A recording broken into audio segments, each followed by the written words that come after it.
రాముడు వనవాసంలో నేలపైన పడుకునేవాడు అని తెలిసి భరతుడు 2 అడుగుల లోతు గొయ్యి తవ్వి అందులో పడుకునేవాడు అని మీకు తెలుసా? ఇలా ఎందుకు చేశాడంటే భరతుడు అయోధ్య సింహాసనం పైన కూర్చోడానికి ఇష్టపడలేదు. ఎందుకంటే దానిపైన కూర్చునే అర్హత ఒక రాముడికే ఉందని నమ్మాడు. అయోధ్యకు రాజు అయ్యే ఆశ తనకి లేదని కైకేయి కూడా చెప్పాడు. రాముడిని వెతుక్కుంటూ అరణ్యంలోకి వెళ్ళాడు. రాముడిని కలిసి తన తల్లి చేసిన కుట్రలో నాకు ఎటువంటి సంబంధం లేదని చెప్తాడు. అయోధ్యకు తిరిగి వచ్చేయమని రాముడిని వేడుకుంటాడు. తండ్రికి ఇచ్చిన మాట ప్రకారం 14 ఏళ్ల వనవాసం చేసిన తరువాతే అయోధ్యలో అడుగు పెడతాడని రాముడు చెబుతాడు.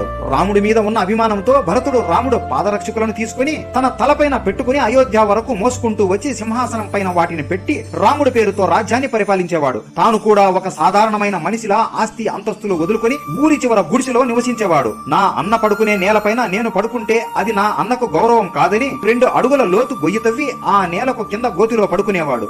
రాముడు వనవాసంలో ఉన్నంతసేపు భరతుడు తన సుఖాలను ఇలా త్యాగం చేశాడు. ఇది ఎంత గొప్ప సంబంధమో కదా. అందరూ చెప్పండి, జై శ్రీరామ్.